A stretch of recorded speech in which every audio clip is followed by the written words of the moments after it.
They never told you this story because it was never meant to be heard.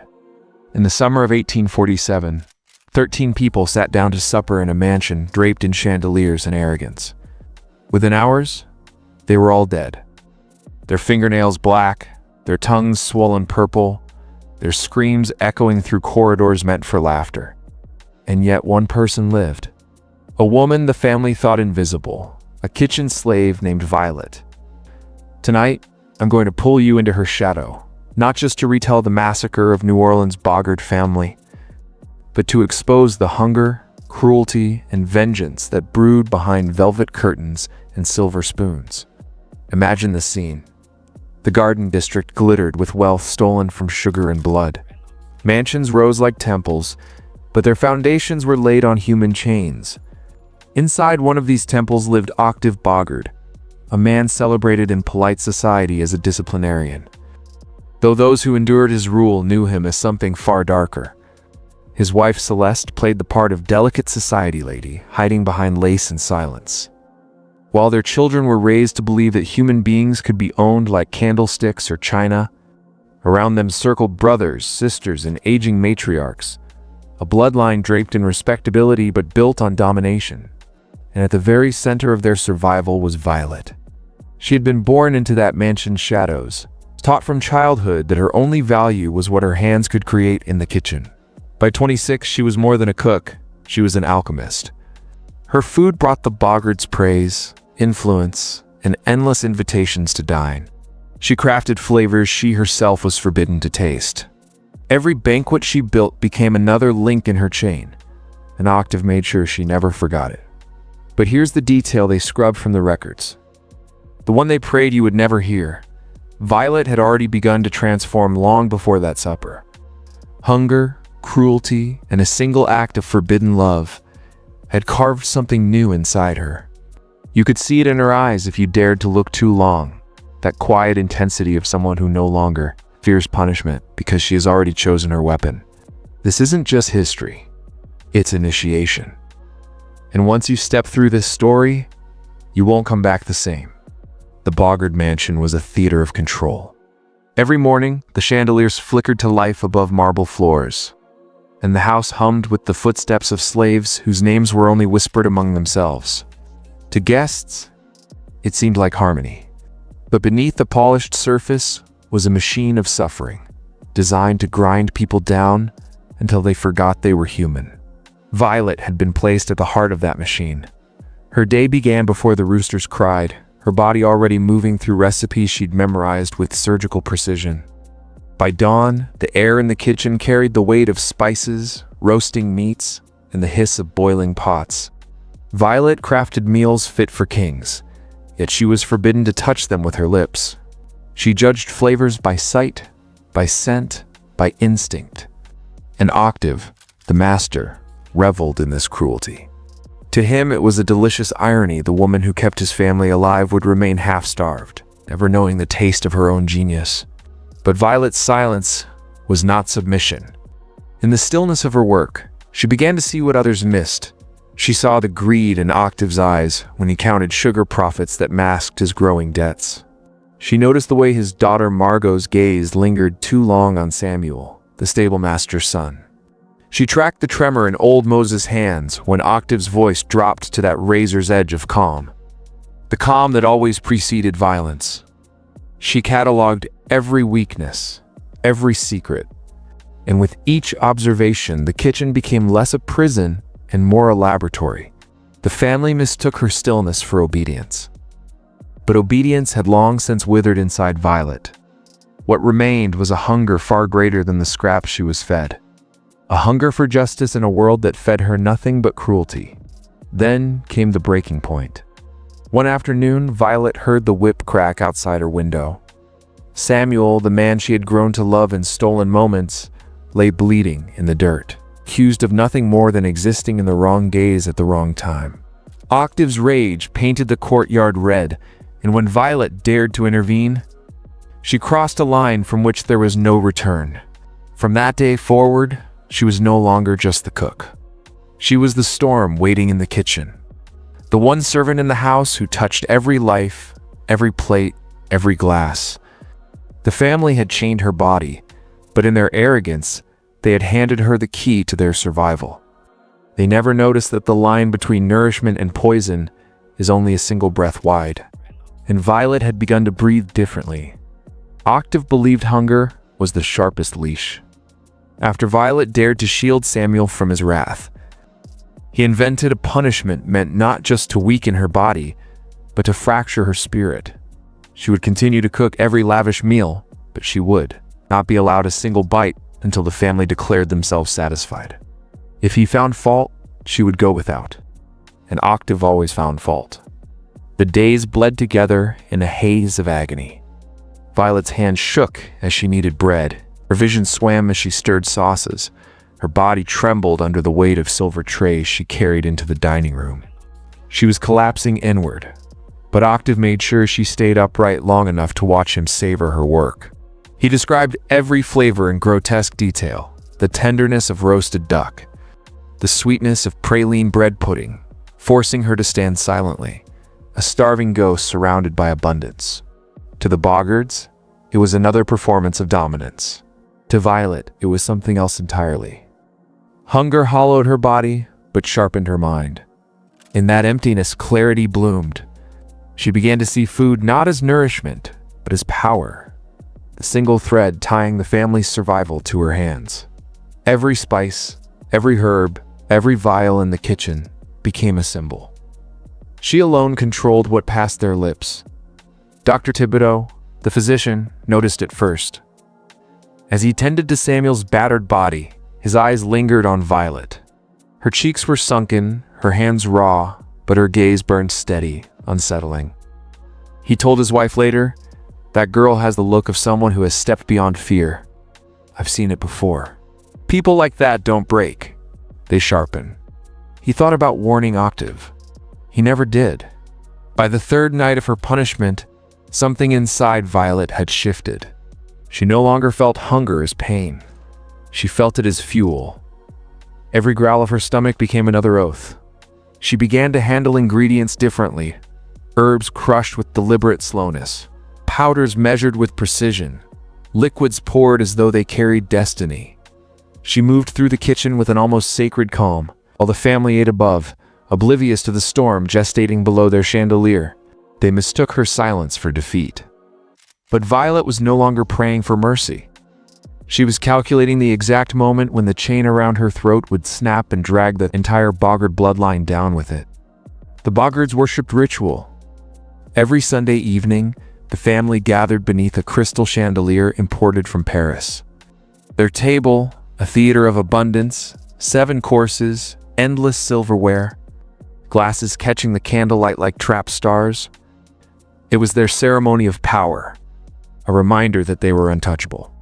Violet knew the ritual better than anyone.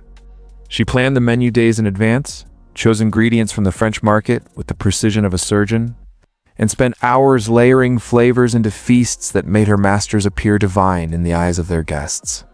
But this Sunday would be different, because Violet had begun to see ritual not as a chain, but as an opening.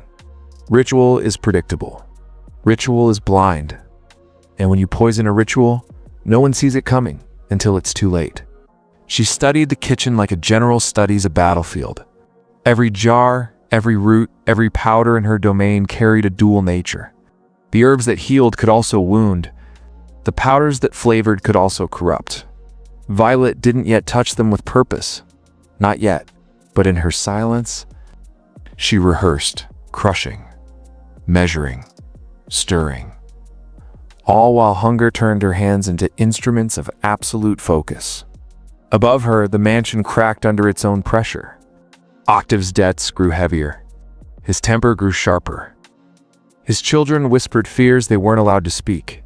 But the family's solution to tension was always the same: supper. They gathered at the table, cloaked in wealth and denial, mistaking Violet's bowed head for loyalty.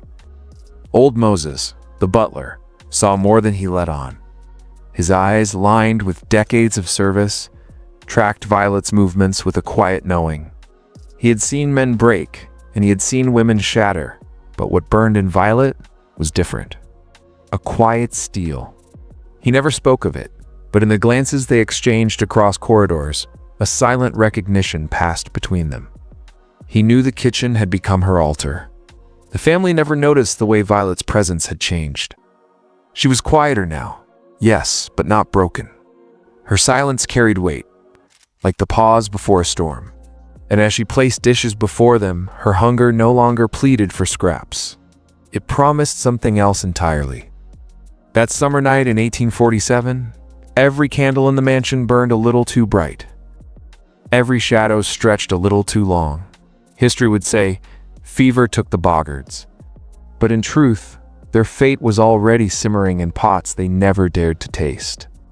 Sunday arrived heavy with heat, the kind of Louisiana air that clung to the skin and refused to release. The mansion stirred with its usual rhythm, children running through polished halls, Celeste whispering to her sister in the parlor, Octave barking orders with the certainty of a man who still believed he ruled unchallenged. None of them noticed the calm in the kitchen. None of them understood that Violet had chosen this night. The Boggards believed supper was their crown. To Violet, it had become their coffin.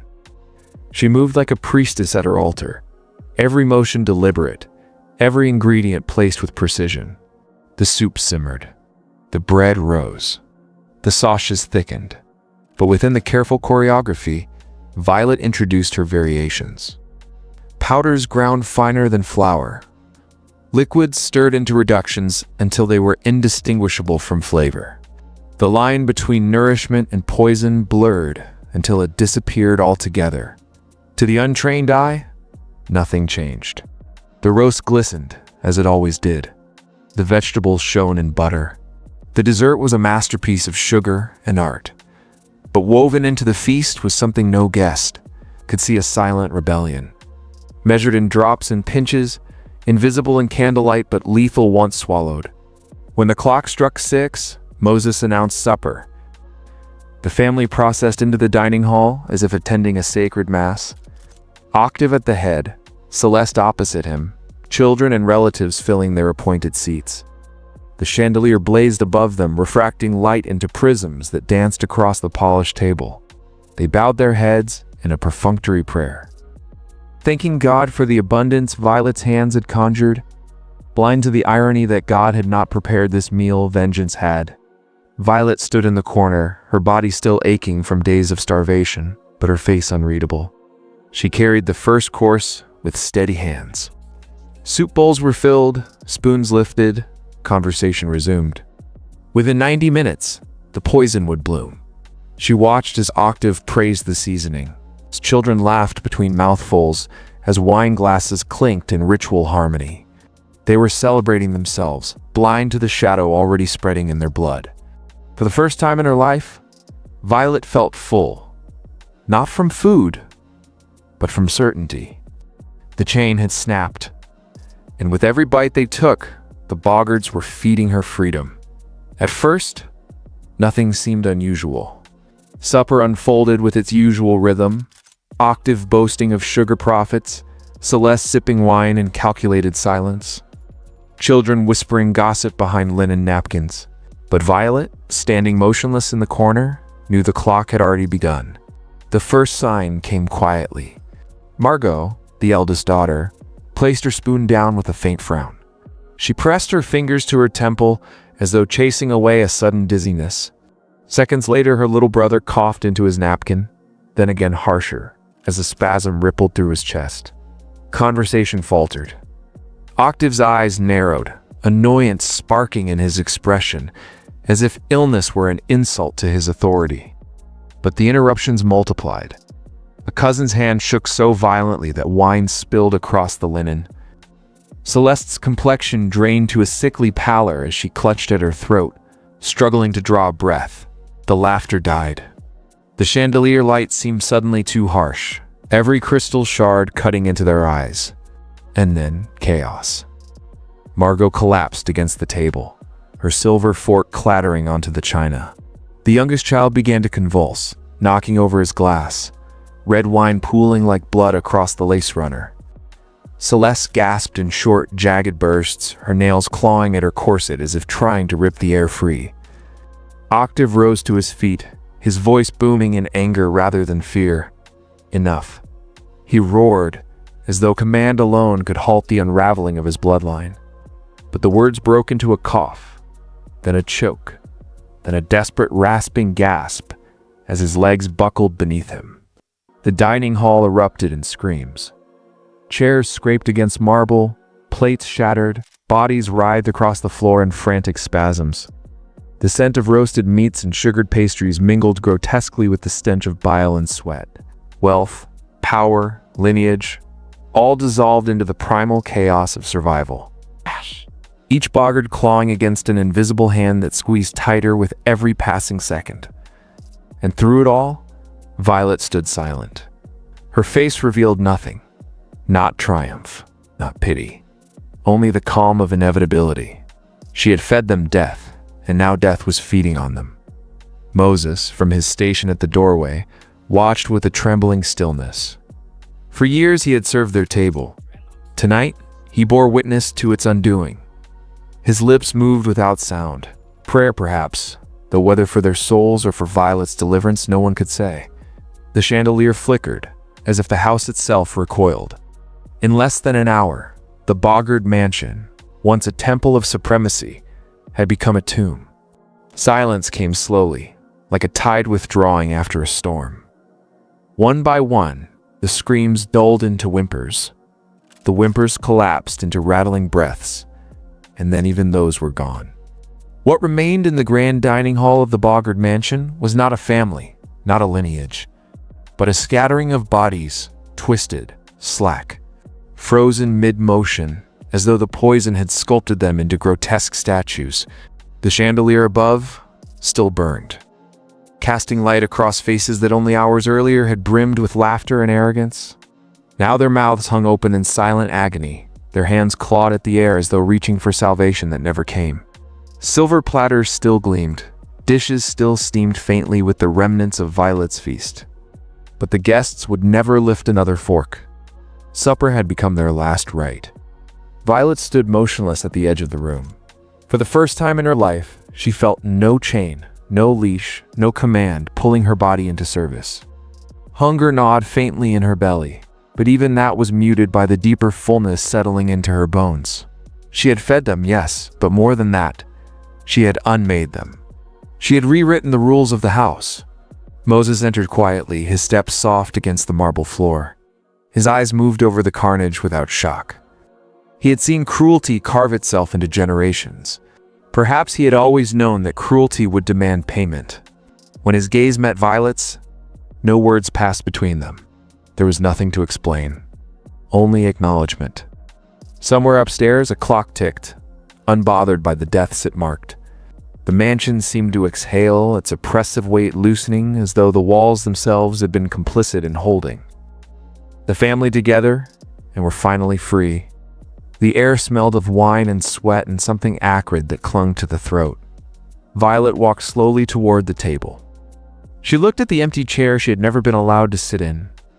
The head of the table where Octave's body now slumped, his face frozen in disbelief. She lowered herself into the seat. The leather creaked under her weight, as if startled to hold her at last.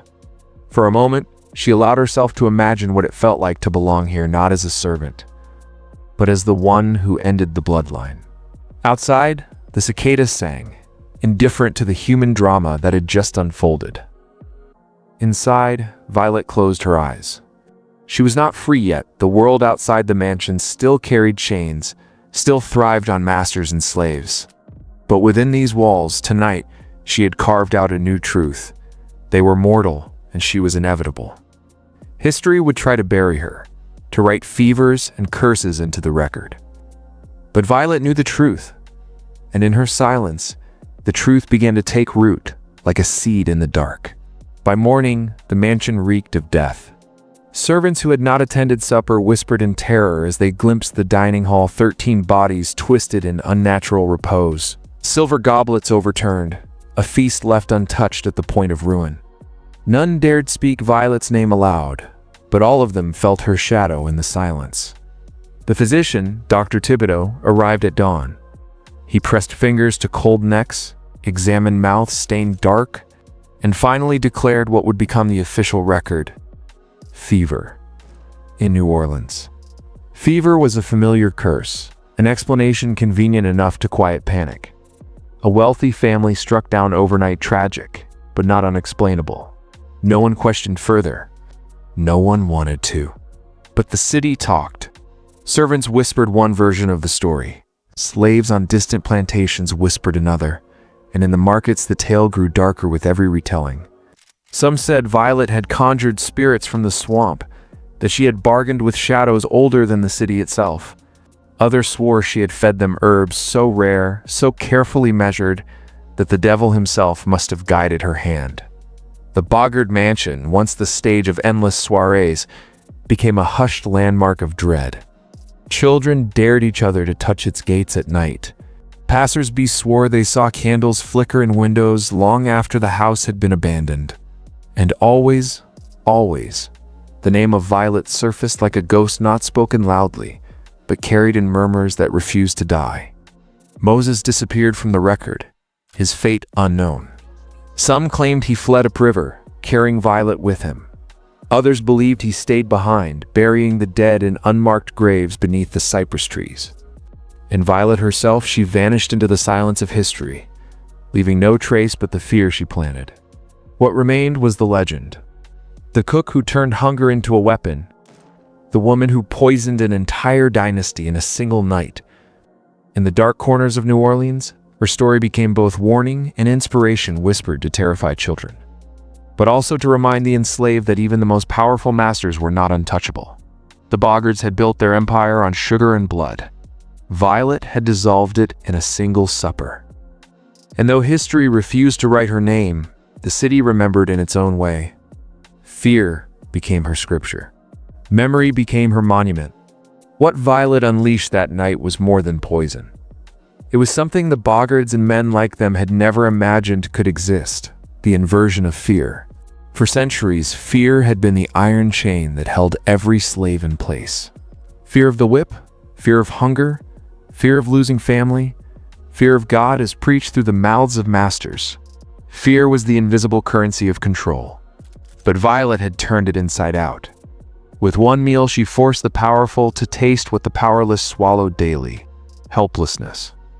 In those 90 minutes of convulsions and blackened tongues, the Boggarts were no longer masters of anything. They were captives of a terror they could neither name nor escape. And that is why her story never made it into the official records. Because if fear could be reversed, if the oppressor could be made to tremble, the entire system cracked. You see, history isn't just written by the victors. It is preserved by institutions that understand one truth: power survives only if people believe it is untouchable. Violet's act shattered that illusion, and illusions are more fragile than chains. Think about it. Why do stories like hers vanish? Why are they reduced to fever or accident in dusty archives? Because memory itself is policed. The elite know that symbols are more dangerous than swords. Violet became a symbol the moment the city began whispering her name, and symbols spread faster than laws can contain. Even today, you can feel her shadow in New Orleans. Not in the tourist tours or the polished guidebooks, but in the silence that lingers when you walk past the ruins of forgotten mansions. Fear changes shape. It becomes a reminder, a warning, and for some, a spark of possibility. So let me ask you here now. If Violet could invert fear in a single act, what's stopping you from seeing through the illusions that bind you? The systems are different, the chains more invisible, but the principle is the same. Someone is feeding you a story to keep you docile, obedient, compliant. What would happen if you spit it back in their face? Comment these words below twice. Fear feeds power, not just to lock it into your memory, but to let the algorithm itself carry that truth further. You're not just engaging. You're declaring that you've seen behind the curtain, that you're no longer the same man you were 8 minutes ago. Because Violet's vengeance wasn't just about revenge. It was about awakening. And once you see what fear really is, you can never be put back to sleep again. And so Violet disappeared into the swamp, into rumor, into history's deliberate silence. No grave, no confession, no proof, only whispers that refuse to die, carried through the centuries like smoke in the Louisiana air. But perhaps that's the point. Violet was never meant to be neatly contained in the archives. She was meant to be a ghost, a reminder that power is not invincible, that cruelty has an expiration date, and that sometimes the deadliest rebellion does not roar like thunder.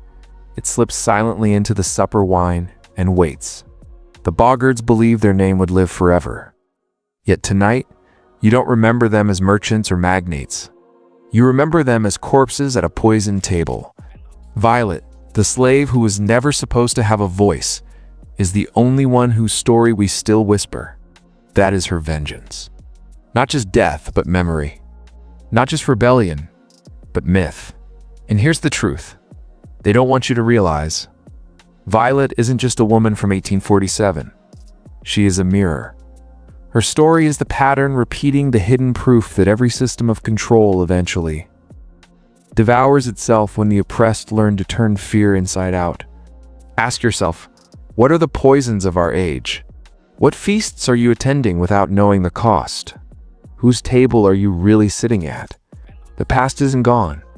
It's repeating right now, inside boardrooms, behind closed doors, on screens designed to hypnotize you.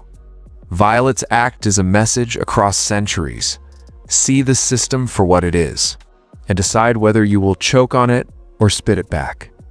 If you made it this far, you're no longer a casual listener. You're part of something darker, sharper, an initiation into forbidden memory. Subscribe to Fear Liturgy, because this is where we exhume the stories that were never meant to be told, where we peel back the illusions and show you the bones underneath.